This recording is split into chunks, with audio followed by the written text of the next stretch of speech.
SSP Global Jobs, the first job consultancy of Haryana. रोजगार दिलाए, बेरोजगारी भगाए। नमस्कार। आज हमारे नज़र के स्टूडियो में एक वरिष्ठ पत्रकार सुमन बिहारी, जिनका दूसरा नाम नानक भी कह सकते हैं, वो उपस्थित हैं। उनके साथ शशि जी, जो एक समाज सेवी भी हैं। तो ये हमारे संविधान के मुद्दे को लेके, जो संविधान के साथ छेड़खानी की जा रही है, इस मुद्दे पे आयोजित विचार गोष्ठी में शामिल हुए हैं।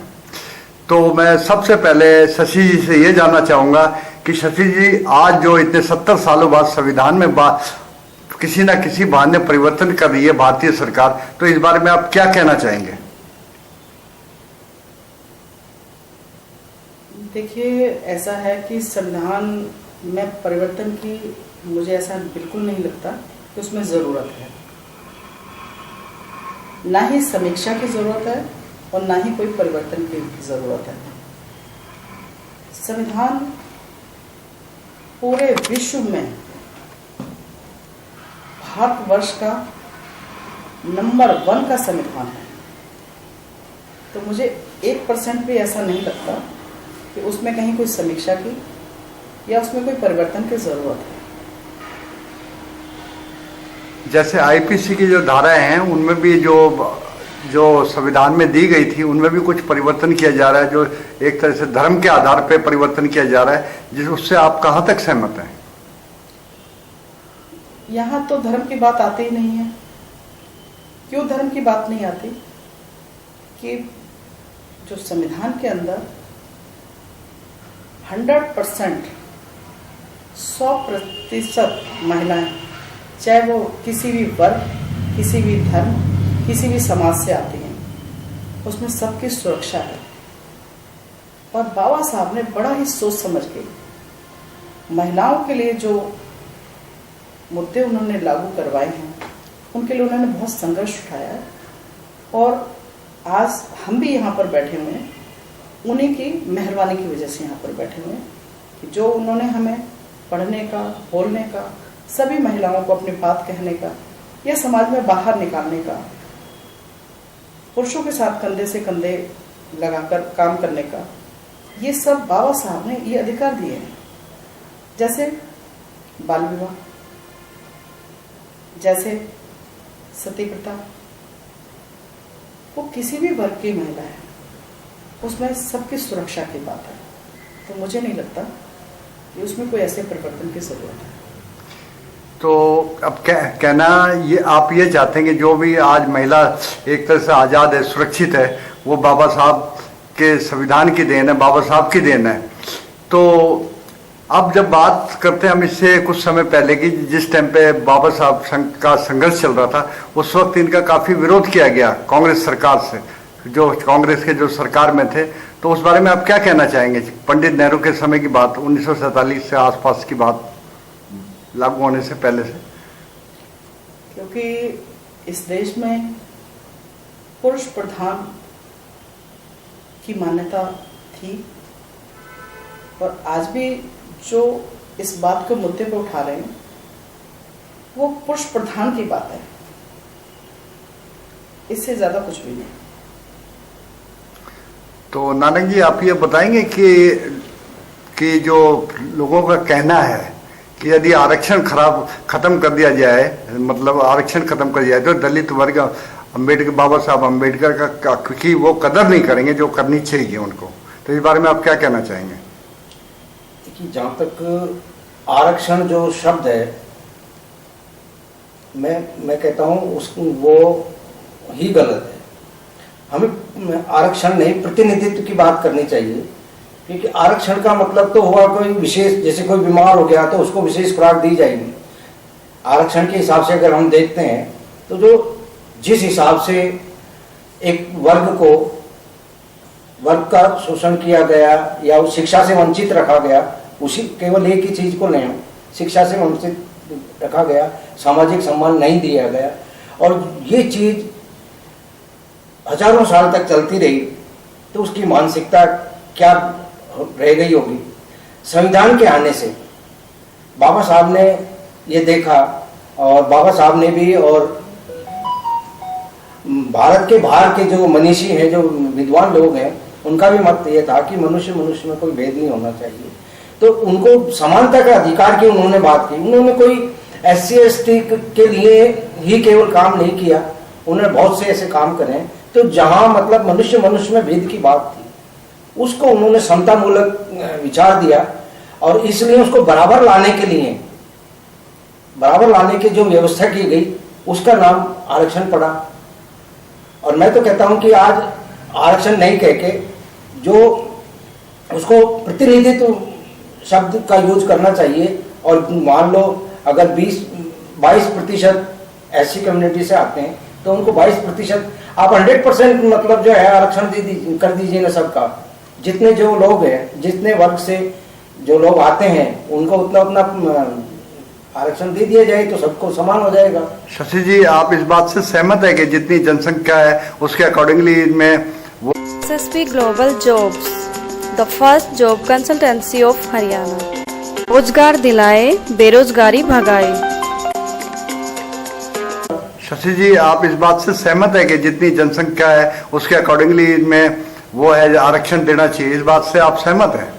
नहीं, मैं इस बात से सहमत जरूर हूँ, लेकिन जब अभी जो एक बात निकल के आई कि इलाज की, जैसे ट्रीटमेंट की, कि अगर कोई रोगी है तो उसका इलाज थोड़ा और भी बढ़ना चाहिए।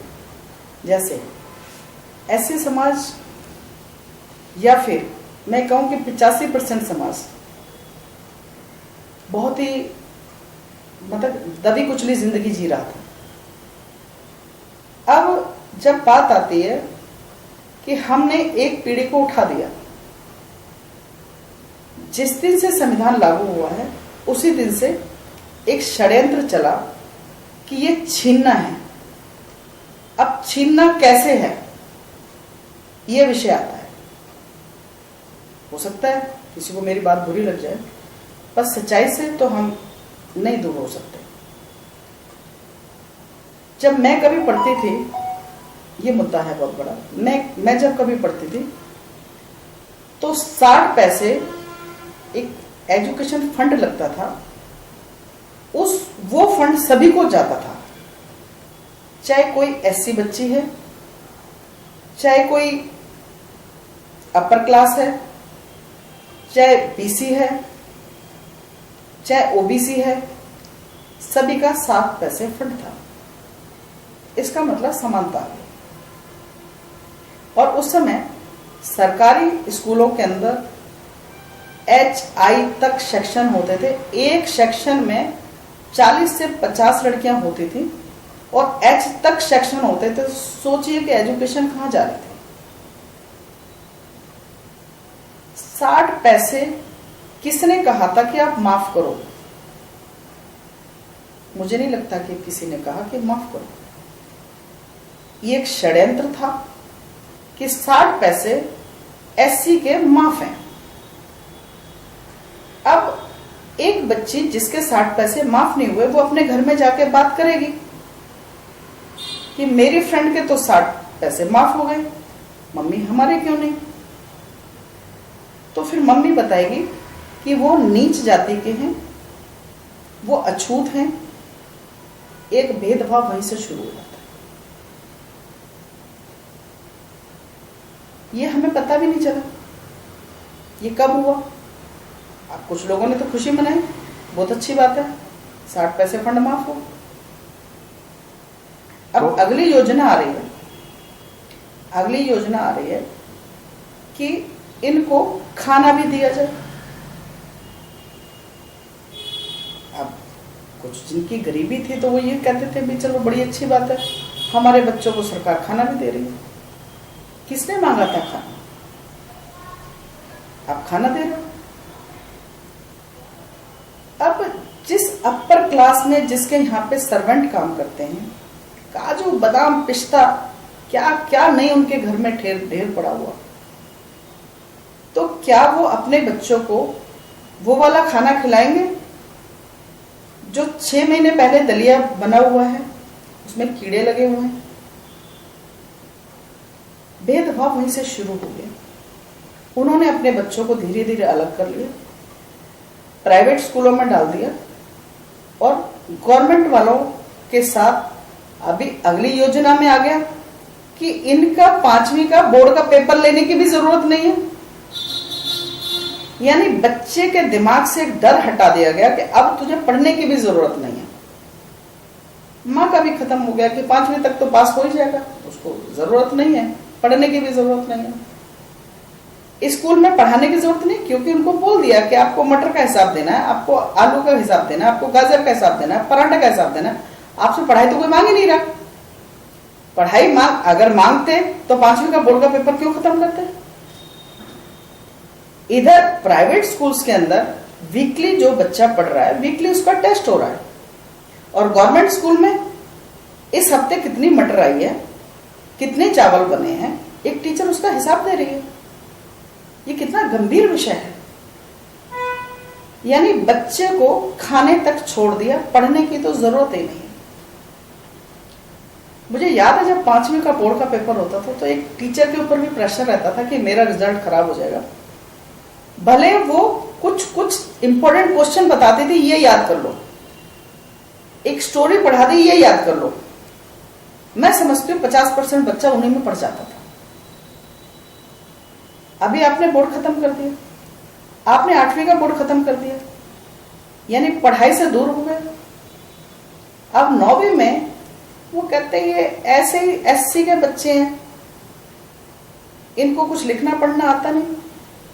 अरे भैया, पढ़ाया तो है ही नहीं। अब जो बच्चों को पढ़ाना चाहते थे, जो लोग जागरूक थे, उन्होंने अपने बच्चों को अलग कर लिया। अब गिने चुने बच्चे रह गए। अब कहते स्कूलों को बंद कर दो, तो शिक्षा का अधिकार हमसे छीन लिया गया। आज आप मुझे बताइए, गवर्नमेंट जॉब लोगों के पास है नहीं, प्राइवेट मिल नहीं रहा। 10,000 रुपए के आज कंपनी में काम नहीं मिल रहा। सिलेंडर 1155 रुपए का है, जीरा 200 रुपए से 750 रुपए का हो गया। आप मुझे बताइए, क्या वो व्यक्ति 10,000 कमाने वाला अपने बच्चे को पब्लिक स्कूल में पढ़ा पाएगा या प्राइवेट स्कूल में पढ़ा पाएगा? गवर्नमेंट में तो अभी लगा दिया ना, ताले लगते जा रहे हैं और सहमति से लग रहे हैं कि गवर्नमेंट का इतना खर्चा आ रहा है। सरपंच से बोलते हैं भैया 20 बच्चे हैं, बंद करें, सरकार का खर्चा बढ़ रहा है। वो भी कह देता है बंद कर दो। जब वो रास्ता बंद हो जाएगा या हो गया है, तो आप मुझे बताइए, 8 या 10,000 रुपए कमाने वाला 3,000 रुपए की फीस, बस की फीस, वो कहां से अफोर्ड कर पाएगा? तो सीधा सीधा शिक्षा का अधिकार छीन लिया गया है। ये एक षड्यंत्र के तहत हुआ है। सामाजिक समस्याओं के अलावा, चाहे वो महंगाई की बात हो, बेरोजगारी की बात हो, इसके अलावा 2 मुद्दे देश में ऐसे हैं जो कहीं ना कहीं देश को पीछे की तरफ ढकेलते हैं। एक तो जिसे हम कह सकते हैं कि हिंदू बनाम मुस्लिम विवाद, और एक स्वर्ण बनाम दलित विवाद। तो इस बारे में आप लोग क्या कहना चाहेंगे? देखिए, ये सब राजनीतिक स्टंट हैं। आपस में कोई भी लड़ना नहीं चाह रहा। हमें तो नहीं लग रहा कि हमारे पड़ोस में कोई मुसलमान भाई रह रहा है, तो हमें तो कोई फर्क नहीं पड़ रहा। या हमारे पड़ोस में कोई ब्राह्मण रह रहा है या बनिया रह रहा है या फिर कोई ठाकुर रह रहा है, हमें तो कोई फर्क नहीं पड़ रहा। हम तो भाईचारे से रह रहे हैं। लेकिन जो इसका प्रचार किया जा रहा है, उस बारे में नानक जी क्या कहना चाहेंगे कि भाई हिंदू धर्म खतरे में है और मुस्लिमों से हमें ज़्यादा डर है, और वहीं दलित और स्वर्ण की बात आ जाती है कि भाई दलितों को इसी तरह आगे बढ़ते रहे तो फिर। SSP Global Jobs, the first job consultancy of Haryana. रोजगार दिलाए, बेरोजगारी भगाए। एक तरह से ब्राह्मणवाद के लिए संकट पैदा हो जाएगा। तो इस विषय में क्या कहना चाह रहे हैं आप?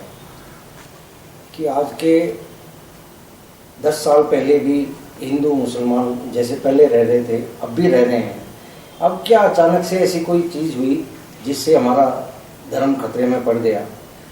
और कौन सी चीज़ खतरे में है देखना है तो ये देखो कि आज हम ये कह रहे हैं कि बेटी बचाओ बेटी पढ़ाओ, ये एक राजनीतिक स्टैंड है, लेकिन कितनी बेटियों की जान और अस्मत आज सुरक्षित है, क्या उसे बचाने की जरूरत नहीं है? महंगाई जो द्रौपदी के चीर की तरह बढ़ती जा रही है, क्या उसे कंट्रोल करने की जरूरत नहीं है? मानवता खत्म होती जा रही है, उसे बचाने की जरूरत नहीं है।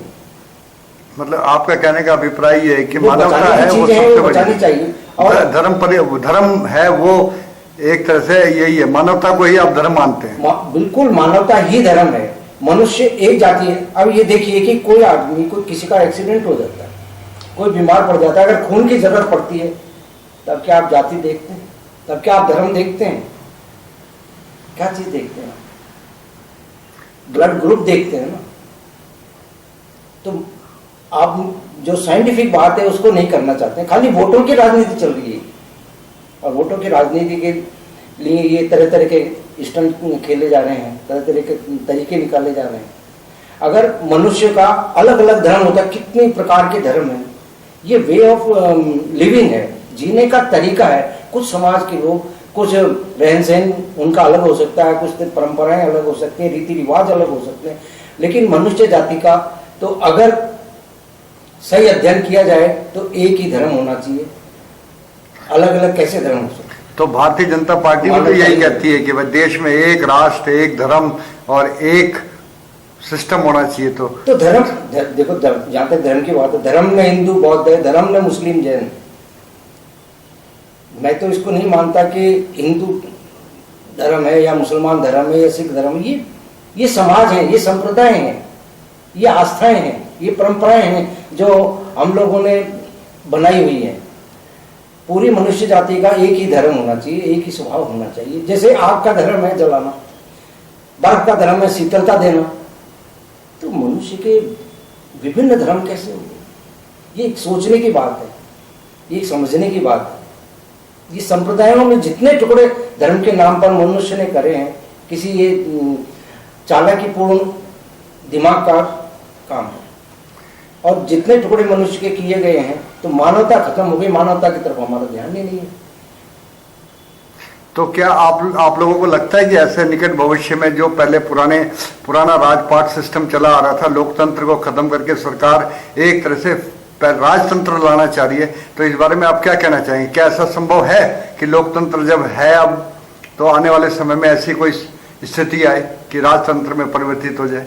जब ये समानता का अधिकार नहीं रहेगा तो लोकतंत्र तो धीरे धीरे खत्म ही हो जाएगा।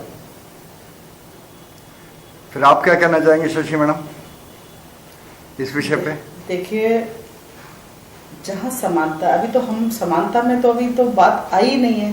अभी तो इलाज की जरूरत थी, अभी तो इलाज की जरूरत है। जैसा भी भाई साहब ने कहा है कि विशेष इलाज, ऐसे समाज इतने सालों से दबा कुचला, अभी उस पीढ़ी ने कुछ तरक्की नहीं कर पाए हैं, या जो तरक्की कर गए उनको साइड में रखे। तो अभी तो मैंने कहा है कि आपने एजुकेशन कैसे छीन ली, किसी को पता भी नहीं चला। तो अभी तो इलाज की जरूरत है।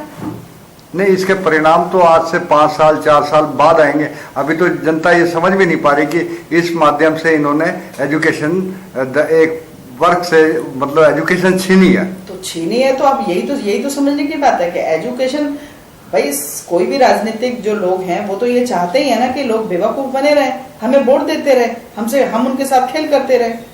अब आज एजुकेटेड बंदा है वो क्यों खेल चाहेगा? लेकिन अभी तो जिस तरीके से जिन लोगों को समझ नहीं है, अच्छा आज बीजेपी की लहर है, बीजेपी को दे दो, आज कांग्रेस की लहर है, कांग्रेस को वोट दे दो, आज केजरीवाल आगे निकल रहे, केजरीवाल को वोट दे दो। तो आपके अनुसार कैसा भारत होना चाहिए? जो हमारा देश है वो कैसा होना चाहिए? इसमें किस परिवर्तन की जरूरत है ताकि ऐसी समस्याएं जो आज वर्तमान में चल रही हैं ये आगे ना हो? शिक्षा और चिकित्सा, ये भारतवर्ष में या संसार में कहीं पर भी हो, ये सरकार की तरफ से होना चाहिए। शिक्षा सभी को एक जैसे मिले, चिकित्सा सभी को एक जैसी मिले। सबको पीड़ा है, तकलीफ है। हॉस्पिटल्स ज्यादा से ज्यादा खुलने चाहिए, स्कूल बंद नहीं होने चाहिए, स्कूल खुलने चाहिए। प्राइवेट स्कूल क्यों इतने पनपे हैं? यही भेदभाव की वजह से तो पनपे हैं। भेदभाव खत्म हो जाना चाहिए, सभी गवर्नमेंट स्कूल में पढ़ें। अब आप मुझे बताइए, पढ़कर बच्चा लगेगा कहाँ? आज अगर मैं एक अपनी बच्ची को MBA B.Ed कराती हूँ, गवर्नमेंट स्कूल तो है ही नहीं, आप मुझे बताइए वो लगेगी कहाँ? अभी तो समाप्त हो रहा है।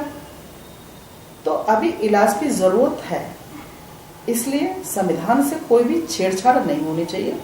संविधान हमारे लिए बहुत महत्वपूर्ण है, पूरे समाज के लिए, हमारे लिए नहीं, पूरे देश के लिए बहुत जरूरी है। अगर संविधान को नुकसान हुआ तो देश को बहुत बड़ा नुकसान होगा।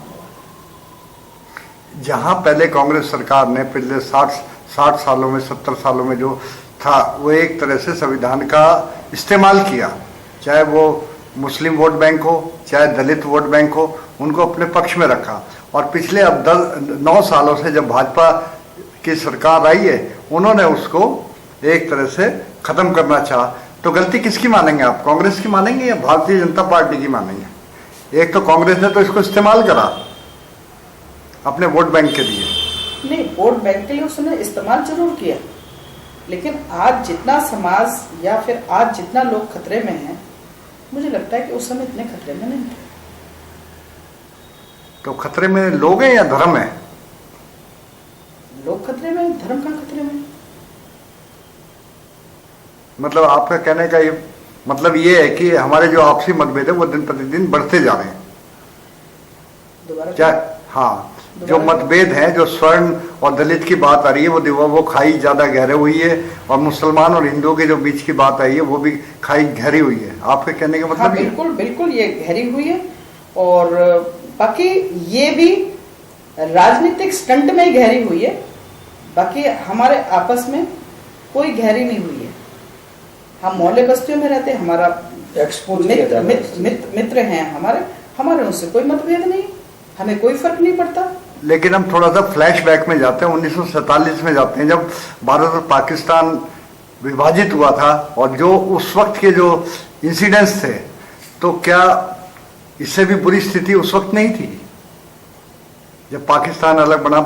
जो बांग्लादेश, जिसे पूर्व पाकिस्तान कहते हैं, मतलब भारत का एक तरह से विभाजन हुआ, क्या वो स्थिति आज से? SSP Global Jobs, the first job consultancy of Haryana. रोजगार दिलाए, बेरोजगारी भगाए।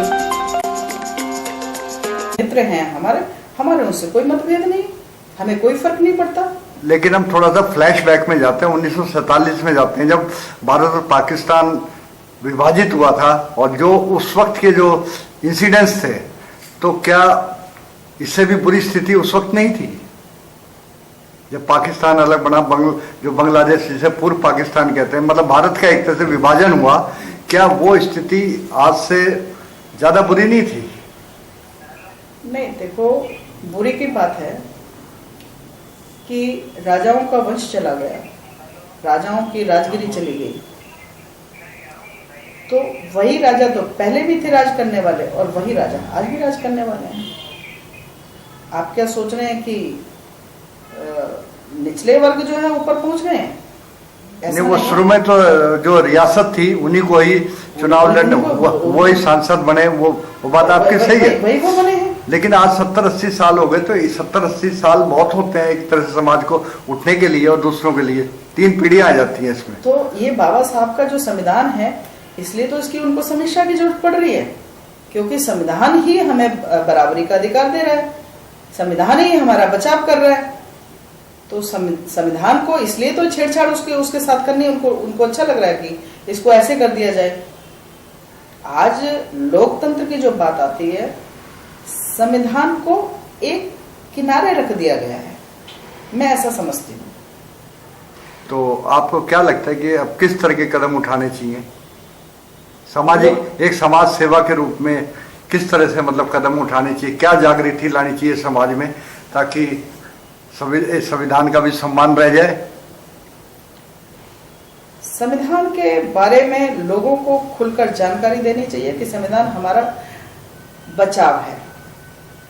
संविधान के महत्व के बारे में बताना चाहिए कि संविधान से हमें क्या मिला है। आज संविधान को जो बाबा साहब ने हमें दिया था, पहले शिक्षा का अधिकार, समानता का अधिकार, चिकित्सा का अधिकार, 8 घंटे काम करने का अधिकार, 24 घंटे जो पहले किसी भी राजा के पास 24 घंटे जो वर्कर रहते थे वो 24 घंटे उनको जो है आवाज लगाई जाती थी। ये 8 घंटे की जो सर्विस जो मिली है वो बाबा साहब की वजह से मिला। महिलाओं को प्रेगनेंसी के समय या फिर बच्चे के देखरेख के लिए बिगर पैसे कटे हुए उनको छुट्टी देना, 8 घंटे से ज्यादा उनसे काम नहीं लेना, ये सब बाबा साहब के संविधान में लिखा हुआ है। और वो अब छीना भी गया है, क्योंकि जो नौकरी 8 घंटे की थी आज वो 10 से 12 घंटे की नौकरी हो गई है और उसका कोई विरोध भी नहीं कर पा रहा। और सभी के लिए समान है। वो सबके लिए समान है, रोजी रोटी तो सबको चाहिए। तो विरोध क्यों नहीं कर पा रहा कि आज मैं विरोध करूंगा तो मुझे नौकरी से निकाल देंगे, और मुझे नौकरी से निकाल देंगे तो मैं खाऊंगा क्या? इसलिए कहीं ना कहीं उसे समझौता करना पड़ रहा है। अगर आज हम कहें कि धरने प्रदर्शन है तो पुलिस वाले उन्हें डंडा मार के हटा देते हैं, क्योंकि सरकार का आदेश है। जो सरकार जब चाहे जैसा चाहे वो कर सकती है। आज किसी के पास बहुत सारे रुपए हैं, एक दिन में रोक दिया, नकली हो गए। सरकार ने चाहा कि घर से बाहर नहीं निकलना, आप घर से बाहर नहीं निकले। तो सरकार कह रही है कि आप कितने भी चिल्लाते रहो, हमें कोई कुछ नहीं करना, हमने बहरे रहना। कुछ दिन बोलेंगे, कुछ दिन चिल्लाएंगे, रोजी रोटी तो सबको जरूरत पड़ेगी, फिर वो धंधे पे लग जाएंगे। तो आप तोड़ो, जितना तोड़ सकते हो तोड़ो। तो आज मुझे लगता है कि एक हक होता है बच्चे का अपनी माँ से। आज सरकार हमारी माँ है, सरकार हमारा बाप है, हमारा हक है उससे कुछ मांगना। तो ये सौतेला व्यवहार हमको हक नहीं देना। आज खिलाड़ियों को देख लो, रोड पे गिर के उनकी पिटाई करी गई है। क्या डिमांड थी उनकी? गिरफ्तारी की। गिरफ्तारी की, उनकी पिटाई करी गई। कितने दिन जंतर मंतर पर बैठे? मैं आपसे पूछना चाह रही हूँ। इनकी न्याय मांगने पर पुलिस वाले उन्हें डंडे मार रहे, खचेड़ा जा रहे किसी की बेटियों को। आप क्या समझ रहे हो कि संविधान को रख के बात हो रही है? इससे तो ये साबित हो रहा है धर्म जितना खतरे में नहीं है, मानवता खतरे में है। नहीं, आपका कहने का अभिप्राय ये है कि अब तानाशाही का जो राज है वो एक तरह से देश में लागू होना जाना, सीधे स्पष्ट शब्दों में ये तानाशाही। तो इससे जनता को कैसे बचाया जाए, उसका भी कोई ना कोई हल होगा। जब समस्या है तो उसका समाधान भी है, समाधान कैसे निकाला जाए? समाधान तो पहले आप ही बैठे हुए हैं। आप अपने न्यूज़पेपर के जरिए डालिए संविधान में क्या राइट्स लोगों के लिखे हुए हैं, क्या 100% लोगों के लिए राइट्स लिखे हुए हैं। आप वीकली निकाल सकते हैं, स्टोरी के माध्यम से निकाल सकते हैं। लोगों को जागरूक कीजिए, लोग अखबार में पढ़ेंगे, जागरूक होंगे। हम जैसे लोग हैं इस पे लगे हुए हैं। तो आप जनता को क्या मैसेज देना चाहेंगे? संविधान बचाना बहुत जरूरी है। संविधान बचाओ, देश बचाओ।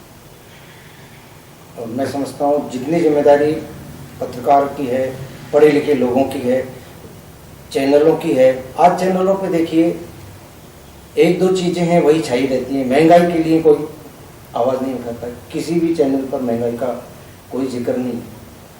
गैस जो 400 रुपये की हुआ करती थी आज 1100 से ऊपर की वो गैस है। और दूसरी बातें हो रही हैं।